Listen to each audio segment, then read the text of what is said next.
Iran जंग के बीच भारत के लिए एक बड़ी राहत की खबर आई है। ईरान ने भारत के 2 एलपीजी टैंकर्स को हॉर्मुज पार करने की इजाजत दे दी है। ये तब हुआ जब पिछले 24 घंटे से ईरान ने हॉर्मुज के रास्ते एक भी जहाज को पार नहीं करने दिया। लेकिन अब भारत के 2 एलपीजी टैंकर हॉर्मुज के रास्ते हिंदुस्तान आ रहे हैं। आपको बता दें कि जंग की वजह से स्ट्रेट ऑफ हॉर्मुज में भारत के 22 शिप फंसे हुए हैं। इनमें 6 एलपीजी टैंकर हैं, जिनमें से 2 को ईरान ने भारत जाने की परमिशन दे दी है। अब जो असदुद्दीन ओवैसी पूछ रहे थे कि क्या कर रहा है भारत, तो वो ये खबर भी देख ले कि बाकी लोग फंसे हुए हैं, हम उसी हॉर्मुज से 2 और जहाज अपने लेकर आ रहे हैं और ईरान की रजामंदी के साथ लेकर आ रहे हैं। तो ये हमारी कूटनीतिक जीत है। एक और खबर आपको दे दें, रूस से तेल लेकर न्यू मैंगलोर पोर्ट पर एक टैंकर पहुंच गया है। रूस का एक्वा टाइटन टैंकर पहले चीन जा रहा था। साउथ चाइना सी से टैंकर अचानक भारत की तरफ मुड़ा। 7.7 lakh metric ton crude oil लेकर एक्वा टाइटन भारत पहुंच रहा है।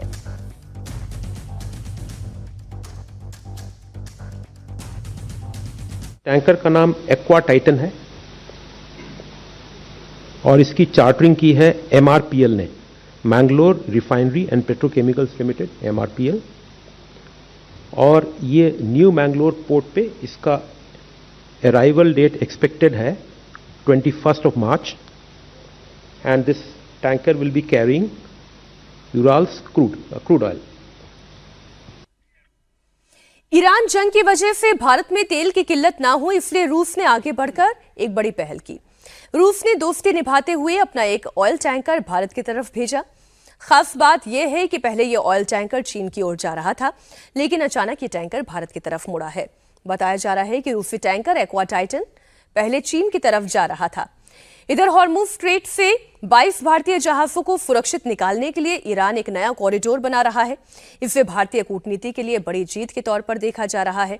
शिपिंग मंत्रालय के मुताबिक अब भी हॉर्मुज के पास भारत के 22 जहाज फंसे हुए हैं, जिस पर 611 नाविक हैं। इन 22 में से 20 ऐसे जहाज हैं जो भारत की ऊर्जा सुरक्षा के लिए बहुत महत्वपूर्ण है। तो वहीं ईरान हॉर्मुज स्ट्रेट से जहाजों के सुरक्षित मार्ग की अनुमति देने के लिए एक प्रक्रिया तैयार कर रहा है। और रिपोर्ट के मुताबिक भारतीय अधिकारी ईरान के साथ अब सीधी बातचीत कर रहे हैं। वो सुरक्षित रूट क्या हो सकता है, अब इस पर क्योंकि 3 खबरें हैं back to back, Rahul ji हमने ले ली। पहली खबर तो यह है कि एक जहाज पहुंचने जा रहा है, पहले रूस वाली, उस खबर पर हम बात कर लें। देखिए, ये बात हुई थी कि अमेरिका ने कहा था कि भारत जो है रूस, उनको कोई ऑब्जेक्शन नहीं है अगर भारत रूस से तेल खरीदता है। तो रशियन ऑयल जो है इस वक्त वर्ल्ड मार्केट में आ रहा है जी। तो एक तो अमेरिका जो बार बार ये कह रहा था कि आप फंड कर रहे हैं वॉर को, रशिया और यूक्रेन की, तो वो सब धाराशायी हो गया। अब जो है अमेरिका ने ईरान को भी 30 दिन दे दिए कि आपके जो जहाज समुद्र में खड़े हैं तेल लेकर, गैस लेकर, वो जहाज़ों से भी आप सप्लाई कर सकते हैं, मतलब बेच सकते हैं।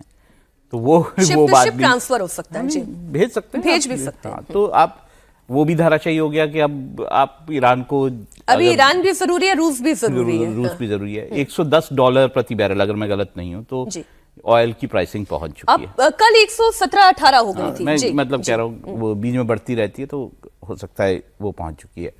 अभी आप इफेक्ट देखिए कि बाकी देशों की तो हालत और खराब है। भारत में भी अब जो ऑयल की, जो आप बोलते हैं कि जिसे एक्स्ट्रा ऑयल बोलते हैं, या ब्रेंट ऑयल हो गया, नहीं, जो पेट्रोल जो है, प्रीमियम पेट्रोल, अच्छा, प्रीमियम पेट्रोल 2 उसकी कीमतें बढ़ने लगी हैं। अभी तक सरकार जो है ये भार खुद वहन कर रही है कि भाई आप जो है कीमतें आम जनता के लिए, या आम पेट्रोल जो नॉर्मल पेट्रोल है उसकी कीमतें ना बढ़ाएं, डीजल की कीमतें ना बढ़ाएं। लेकिन धीरे धीरे ये प्रेशर बढ़ता चला जाएगा और अगर ये प्रेशर बढ़ा तो हमारे लिए दिक्कतें और बढ़ेंगी। लेकिन भारत जो है वो अपनी एनर्जी को सिक्योर करने में लगा हुआ है। उस ईरान से बात कर रहा है कि आप जो है उस स्ट्रेट ऑफ हॉर्मुज से आने दीजिए, रशिया से बात कर रहा है, ऑल्टरनेटिव सोर्सेज से बात कर रहा है और सिक्योर कर रहा है। जो टैंकर्स आपको आते हुए दिख रहे हैं कि बार बार टैंकर्स भारत में आ रहे हैं ऑयल और गैस के, तो भारत की कोशिश ये है कि किस तरह से अपनी एनर्जी जो सिक्योरिटी है उसे पुख्ता बनाया जाए। ये तीन नाम तो अभी हमने दर्शकों के सामने रखे, शिवालिक, नंदा देवी और जगलाट की। अजीत जी, ये 3 टैंकर पहले भारत आ चुके हैं। तेल लेकर एक्वा टाइटन ये रूस से मैंगलुरु एयरपोर्ट पर मैंगलुरु शिपिंग पोर्ट पर पहुंचने वाला है। और इसके अलावा जो ईरान से एक सेफ कॉरिडोर बनाने की और सुरक्षित रास्ते की बात हो रही है, उसके भी कुछ मैप मैं आज लगातार देख रही थी कि एक वैकल्पिक रूट जो है वो अपनाया जा रहा है। तो भारत इस वक्त रूस से, ईरान से और जितने फोर्सेस हो सकते हैं वहां से अपनी जरूरतें पूरी कर रहा है। बिल्कुल, ये भारत की पहली प्राथमिकता है, क्योंकि अभी हम लोग चर्चा कर चुके हैं कि कितना जो कीमतें बढ़ रही हैं, जो ट्रांसपोर्टेशन महंगा हो रहा है, बीमा महंगा हो रहा है, रिफाइनरीज बंद हो रही हैं, उससे जो कॉस्ट बढ़ रहा है, इस सब का असर ये होगा कि भारत में बहुत ज्यादा कीमत बढ़ानी पड़ जाएगी। आप देखिए, इंडस्ट्रियल फ्यूल की कीमत एक बार में 25% बढ़ी है, और उससे जो महंगाई बढ़ेगी वो धीरे धीरे ट्रांसफर होगी, महीने 2 महीने में वो दिखने लगेगा, तमाम दूसरी चीजों की महंगाई बढ़ेगी।